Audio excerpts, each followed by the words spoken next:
Good evening, welcome to another true mystery episode from Midnight Mysteries.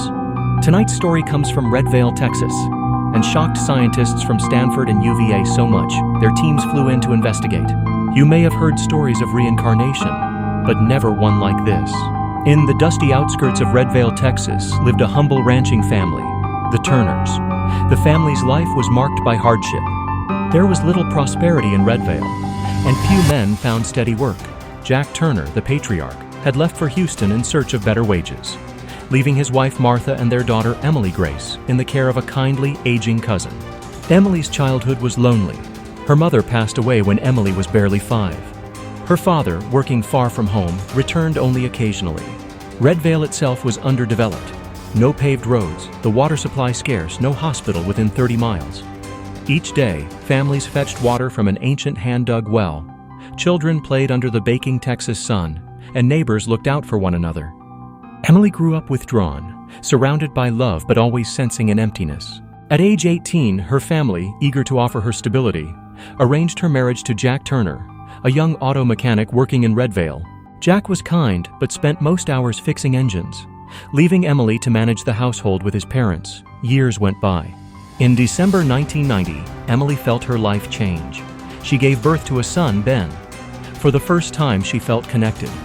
Ben was a part of her, her constant companion. She doted on him day and night, keeping him close at all times. In the spring, when Ben was 5 months old, a bizarre incident unsettled the quiet community. Emily went to collect water from the well. Ben tucked in one arm. As she drew the pail up, something overcame her. Her body stiffened, her gaze turned wild. For 5 agonizing minutes, villagers observed in horror.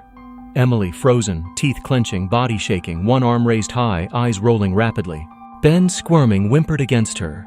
When Emily regained herself, she remembered nothing. The villagers were so unnerved they avoided her for days. Yet life resumed. Until a week later, Emily had another mysterious episode while cooking. Her mother-in-law watched, terrified, as Emily's hands shot skyward, her fingers contorted, her head lurching violently. These episodes recurred for months. The Turners, desperate for answers, summoned a local healer, who declared Emily physically fit.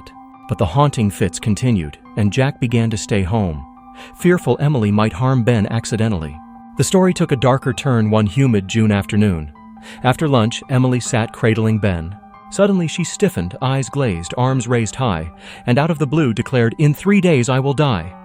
Everyone was shaken. Jack pleaded, "How do you know?" Emily replied, "It is what I feel." Over the next 3 days, Emily kept her distance from Ben, refusing to cook, fetch water, or leave the house. July 19th arrived. That morning, Emily seemed normal, but as dusk fell, she felt overwhelmed and went to the front porch for air. A neighbor stopped by and the two chatted, Emily laughing and saying, "Since Ben arrived, I finally feel happy." Suddenly, in the middle of a sentence, Emily froze, silent, arms at her sides, her face drained of color. Her friend called for help. The Turners rushed out. Emily stood motionless, and when they touched her, she collapsed to the floor. The local doctor arrived and declared her dead. The family, in grief, prepared her body for burial, following traditions. The women washed and dressed Emily with oils and herbs, arranging a makeshift funeral pyre, as there was no proper cemetery. Then the unthinkable happened. As the women cleaned Emily, she opened her eyes, gasping. She was alive, but something was wrong. She did not recognize her family, her home, her baby. She stared wide-eyed at everyone, muttering, "Who are you?" "My name is Rachel Reed." Her husband recoiled in disbelief. "Emily, do you know me?" She shook her head. Neighbors whispered tales. "Is she possessed? Is this a miracle?" Ben cried out for his mother. Emily flinched, pushing him aside. The Turners summoned the doctor again, who was stunned to find Emily's memory wiped clean. Over the next 3 months, Emily avoided contact with everyone. She wrote dozens of letters each week, handing them to Jack to mail. She refused to hold Ben, spoke only in cryptic phrases, and never called anyone by their old names. In late October, a stranger arrived in Redvale, a professor named Thomas Reed. He'd driven 80 miles from Ardmore, Oklahoma, because he'd been receiving strange letters, written in handwriting identical to his deceased daughter Rachel's. Stepping into the Turner home, Thomas called, "Is someone here who knows me?" Instantly, Emily ran to him, hugging him tightly and sobbing, "Daddy, I'm Rachel." The family and neighbors stared in shock as Thomas produced a family photo album and asked Emily to identify relatives. She correctly named every face: her mother, brother, husband, her own 2 children, and finally her sister-in-law, whom she accused of having struck her on the head. Thomas broke down, weeping. It became clear that Rachel Reed, a graduate from a well-known college in Ardmore, had died in suspicious circumstances on July 18th, one day before Emily's predicted death. Rachel's body had been found on railroad tracks with a fatal head wound.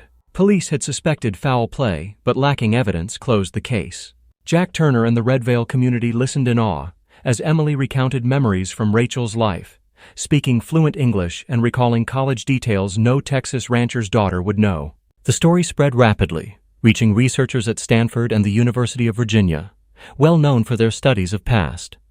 These scientists traveled to Redvale and Ardmore, conducting interviews, collecting forensic records, analyzing letters and handwriting, and comparing the 2 women's lives.